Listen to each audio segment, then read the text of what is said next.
सरसों में फूल आने के बाद कौन से आवश्यक कार्य हैं जिन्हें किया जा सकता है जिससे हमारा उत्पादन प्रभावित न हो, फलियों में दाना अच्छा बने, साथ में तेल की मात्रा भी अच्छी हमको प्राप्त हो सके। वीडियो के माध्यम से इन्हीं जानकारियों को आप प्राप्त करेंगे, इसलिए वीडियो को पूरा देखिए तथा चैनल पर पहली बार विजिट कर रहे हैं चैनल को सब्सक्राइब कर दीजिए तथा साथ में आने वाली नोटिफिकेशन बेल को ऑल पर कर लीजिए, जिससे खेती किसानी संबंधित वीडियो आपको समय से प्राप्त होती रहें।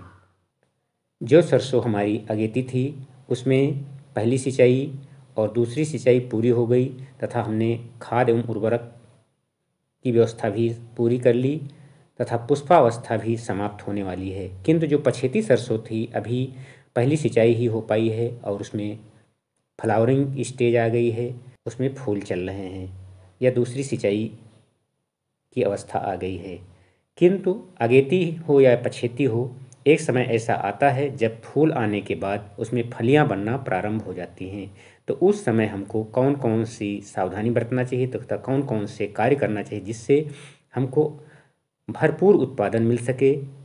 तो इस समय सबसे महत्वपूर्ण बात ये होती है कि यदि हमारे खेत में नमी कम हो तो हमको सिंचाई कर देना चाहिए। सिंचाई कर देने से पकने की अवस्था तक नमी बनी रहती है, जिसके कारण हमारे जो दाना होता है सरसों का चमकदार होता है, वजनदार होता है और तेल की मात्रा भी अच्छी रहती है। और सिंचाई करते समय विशेष मौसम का ध्यान जरूर रखना चाहिए, क्योंकि हवा तेज चलने से हमारी सरसों गिर सकती है। इसलिए हमको मौसम का पूर्वानुमान कर लेने के बाद ही उसमें सिंचाई करना चाहिए। सिंचाई के साथ ही साथ खेत में हमको इस समय जब फलियां बनने लगती हैं, सफ़ेद चूर्ण जैसी एक बीमारी फलियों पर देखने को मिलती है। इसके लिए हमारे किसानों को चाहिए कि खेत की निगरानी करते रहें यदि किसी प्रकार से उसमें ऐसी समस्या आती है, क्योंकि जो मौसम है वो काफ़ी परिवर्तन आ रहा है। किसी समय कोहरा गिरता है तो कभी धूप निकल आती है। इस परिवर्तन के कारण ये बीमारी लगने की संभावना हमारी सरसों में बनी रहती है।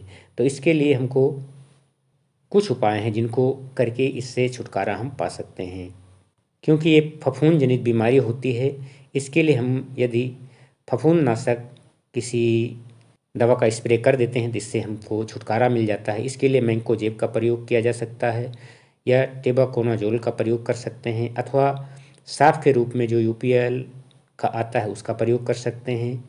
और साथ में यदि हम ये फंगीसाइड का प्रयोग करें, उसके साथ में यदि हम NPK जो 13-0-45 या 00-050 का आता है इसका प्रयोग कर देते हैं तो और भी सोने पर सुहागा जैसे हो जाता है। एक साथ हमारे दो कार्य हो जाते हैं, एक तो फंगीसाइड का भी निवारण हो जाता है और दूसरे हमारे जो पोटास की कमी हमारे उसमें होती है वो भी पूरी हो, क्योंकि पोटास की कमी होने के कारण हमारी जो दाना होता है वो भी वजनदार कम होता है। और साथ में जब पोटास की कमी होती है, अगर नमी हमारे खेत में कमी हो जाती है या सिंचाई में हम देर कर देते हैं, तब भी वो ऐसी अवस्था बनाए रखता है कि सिंचाई का नुकसान हमारी फसल पर नहीं होता है।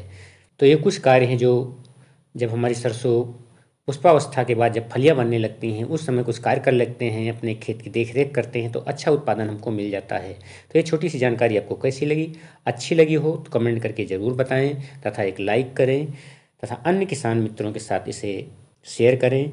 ऐसी ही खेती किसानी संबंधित वीडियो के साथ फिर मिलेंगे, तब तक के लिए नमस्कार। वीडियो देखने के लिए बहुत बहुत धन्यवाद।